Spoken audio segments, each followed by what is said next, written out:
Friends, welcome to Biology by DG. Today we are discussing the transport in plants where the last video is, that is translocation of mineral ions and translocation of food materials through the phloem. In earlier videos we have discussed how water is absorbed and how the uptake of water takes place. Now the same thing we'll discuss in case of mineral ions. The minerals ions, how they are absorbed from the soil. If you compare it with that of water, in water more than 90% water is absorbed passively, while only less than 10% of water is absorbed actively. But here the case is just reverse. In case of mineral ions, the passive absorption is very less, while maximum number of ions they are absorbed actively. What is the reason behind it? There are two reasons. Number one reason is the mineral ions are present as charged particles in the soil. This is number one. And number two is, if we compare the concentration of minerals in the soil and the plant, you will find that the concentration of minerals in the soil is less than that of the root cells. So concentration of minerals is lesser than root cells. So these are the two reasons why the mineral ions cannot be absorbed passively. So most of the time it is absorbed actively. When active absorption takes place, what happens? Now usually in the epidermis, the epidermal hairs are there. In the epidermal hairs, there are some specific proteins known as carrier proteins. And these carrier proteins are again very specific. Now specific means there is a specific type of carrier protein for a specific type of mineral ion. So when outside this cell different types of ions are there, suppose magnesium is there, then calcium is there, chlorine, all these zinc, all these things are there.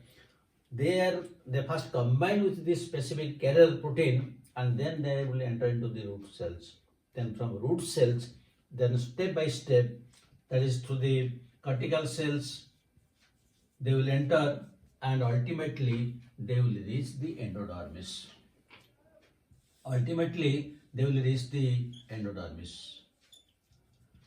Now how they will pass on through the endodermis?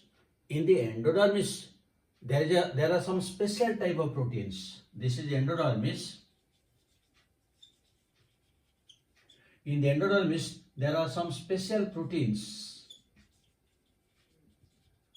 which are actually the control points. These special proteins, they are the control points, and they will control the quantity and type of minerals that will enter into the cell, because inside this endodermis then there will be pericycle, then there will be phloem, and then there will be the xylem. Then xylem is there. So when it will pass through the endodermal cell, it will regulate it, because that acts as a control point. So to what extent, what is the quantity of minerals that will enter, and what is the type of mineral that will enter, that is determined here. And once it passes through the endodermal proteins, it will enter into the xylem. And once it enters into it passes through the endodermal protein, it cannot return back, because in the endodermis there is again suberin is there, and suberin is a wax-like substance, and it will not allow the return back of that particular mineral ion. So this is how the minerals are absorbed by the roots. Now once it is absorbed by the roots and it reaches the xylem vessel, how it will move upward? For the upward movement of these minerals, there is no special mechanism. the mechanism of water conduction and mineral conduction is almost same. During absorption it may be active, may be passive, or may be combination of both. But when it will enter upward, usually it moves along with the transpiration pool or along with the mass flow of water. That is why the waters and minerals, they move simultaneously in the in the stream of water. So there is no separate mechanism for it. That means the water stream, that is flows unidirectionally from the roots to the upper parts of the stem, they will move upward. So when they will move upward, if the root will be considered as the source, because from the soil the different minerals are collected, and where these minerals are required, they are usually required in the leaf, then young apices of shoot apex, or the young apices of shoot, then flowering buds, then fruits and seeds. The minerals have to go to all these parts. So when these minerals will move upwards, it is mostly they will move in this unidirectional way, that is from the roots, from the topmost of the part, that along with the water stream. But again, there is also remobilization of these minerals, remobilization. And when this remobilization takes place, suppose this is one leaf. When the leaf will fall down, prior to the fall down, all the minerals that are present, that will come into the main stem. Suppose one flower is there and that will drop down. Before it drops down or before it falls, now the minerals will come. That means that is known as remobilization of the minerals. At that time, suppose it will return back from the leaf. So at that time the leaf becomes a source and the main stem, that becomes sink. That means the source and sink, they can change their positions depending upon from which place it is moving to which place. The place from which it is moving, that is source, and to the destination, that is known as sink. So this is known as remobilization, and usually it happens in case of the older and senescent leaves or the flowers and fruits. Usually they return back. And again, another important thing, this all these things, they move through the xylem.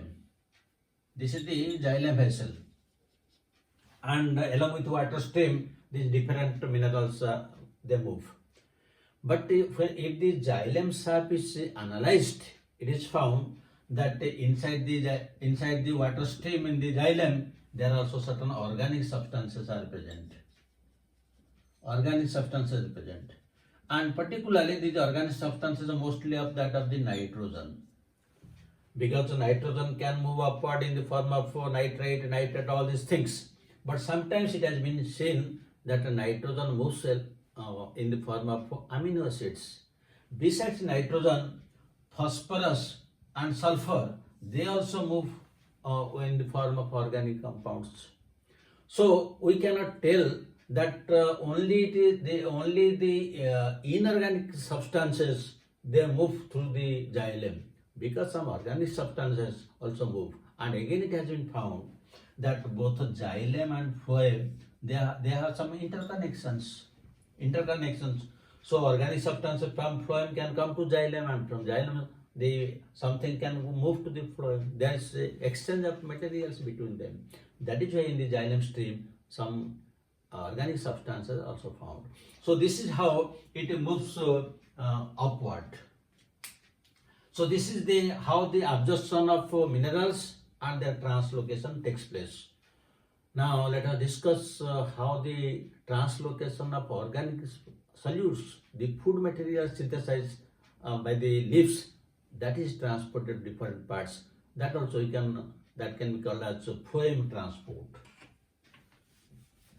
The translocation of organic solutes, that we can call as phloem transport.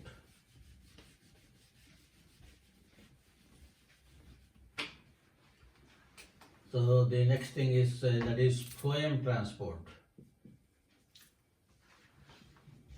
So in phloem transport we will discuss how the food materials synthesized by the green plants, they are translocated to different parts.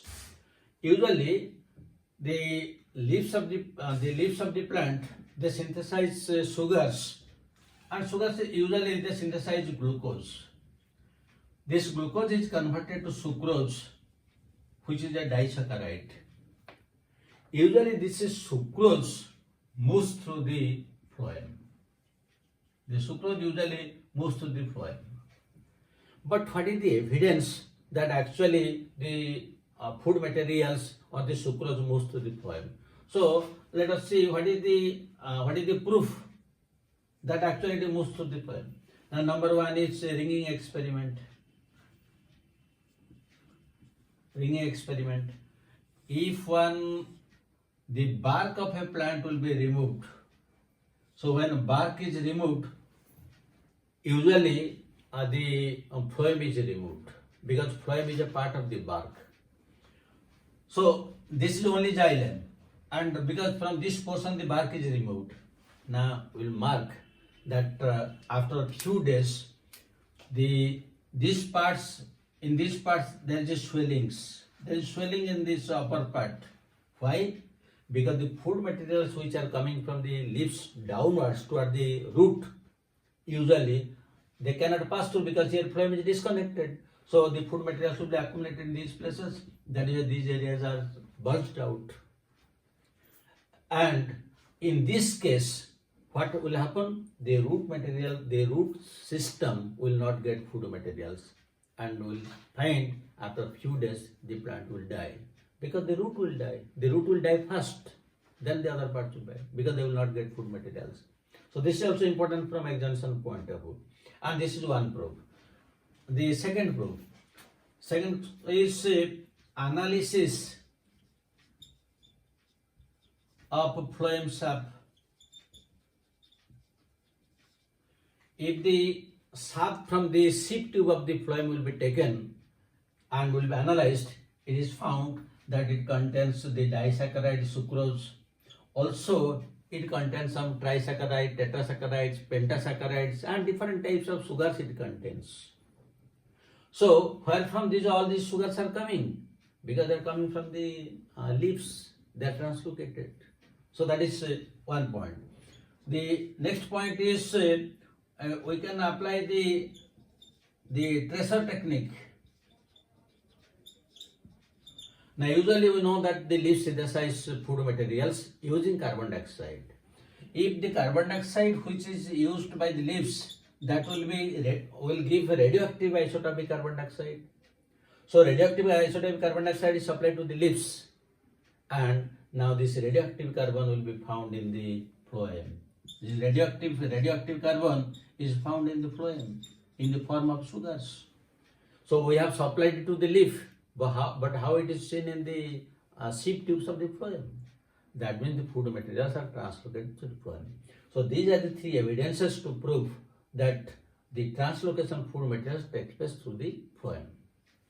Now let us discuss how the whole thing is taking place, or what is the mechanism. The real mechanism for translocation of these food materials or organic solutes can be best explained by means of the mass flow. It is explained by mass flow hypothesis. So initially proposed by Munch and elaborated by Crafts. Crafts has elaborated how it is taking place, while Munch has initially proposed this mass flow hypothesis. So mass flow hypothesis means the food materials will be translocated in mass. So how it is taking place, you see. This is the phloem, or this is the seed tube, and the seed tube, they are separated, one seed tube was separated from another by means of this with the pits. These are the seed tubes, and these are the separating walls between two sieve tubes. These are sieve plates. These are sieve plates and these are sieve pores. While this is a sieve tube. Now similarly, the xylem is also there. This is xylem. This is xylem and this is phloem. This sieve tube is also accompanied with the companion cell. This is the companion cell. And suppose this is the leaf. This is the leaf. Now what is happening, you see?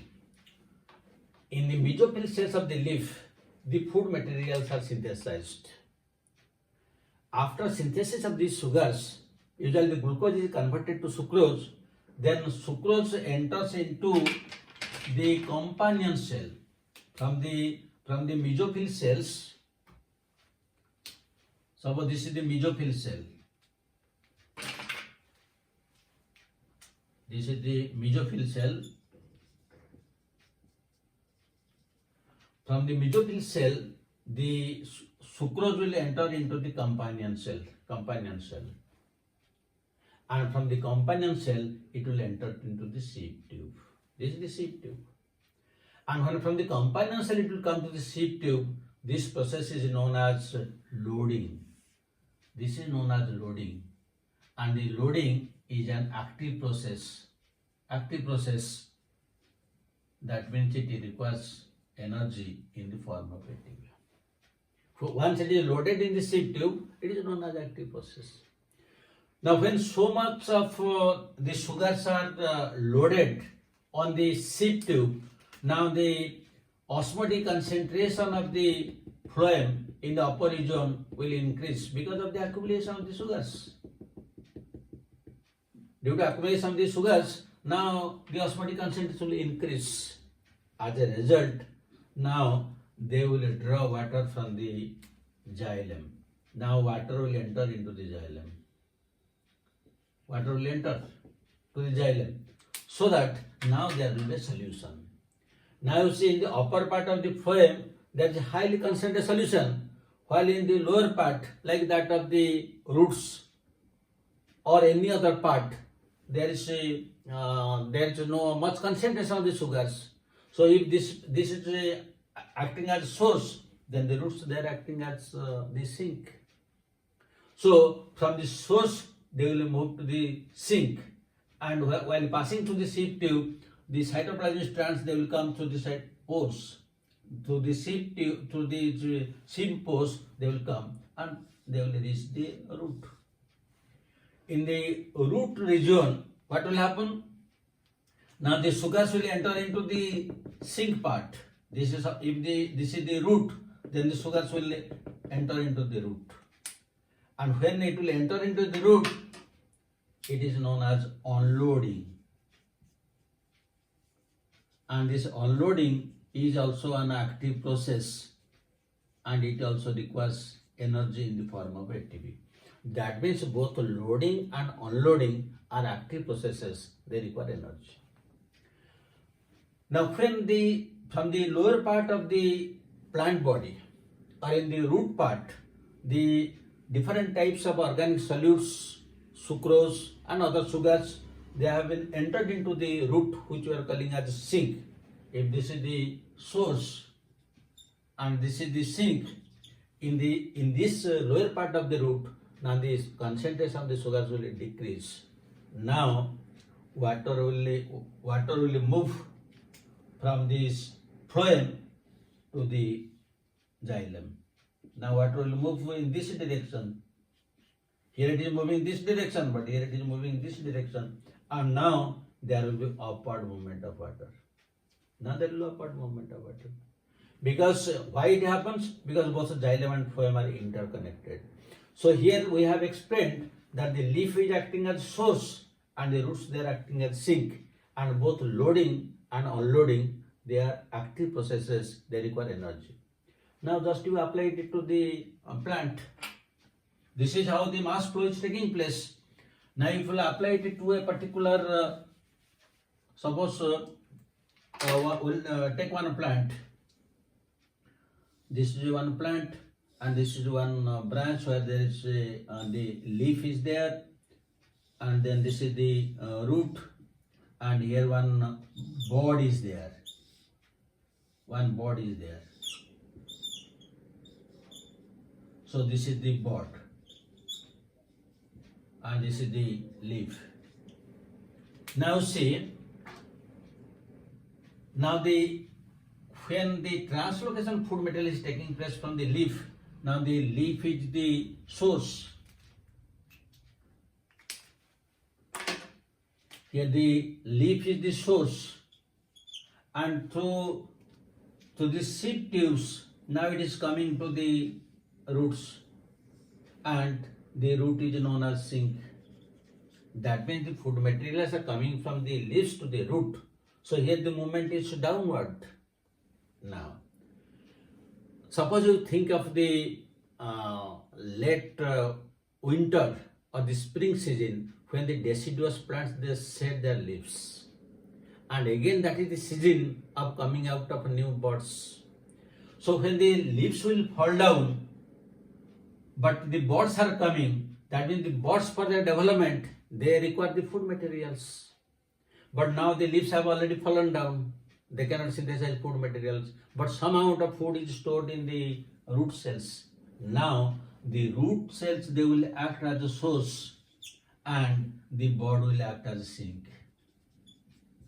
During spring season, when there is no leaves, there is no synthesis of food materials. So now from these roots which are acting as a source, now the food materials will pass through the phloem and it will enter into the buds, so that the buds can grow into either flowers or the new leaves. That means when the translocation food material is taking place from the source to the sink, any part of the plant body can act as a source and sink depending upon the conditions. Here we have explained that when it is moving from the leaf to the leaf is acting as source and the root is a sink. But in the deciduous plants, when the leaves fall down and the new buds come out, at that time the roots they act as source while the bud acts as sinks.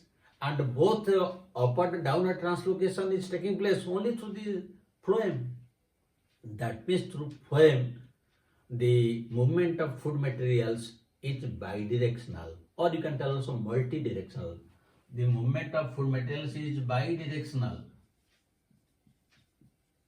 It is bidirectional in contrast to the xylem, where only unidirectional of movement of water and minerals take place. Because water and minerals they move only from the lower part only to the upper part unidirectionally.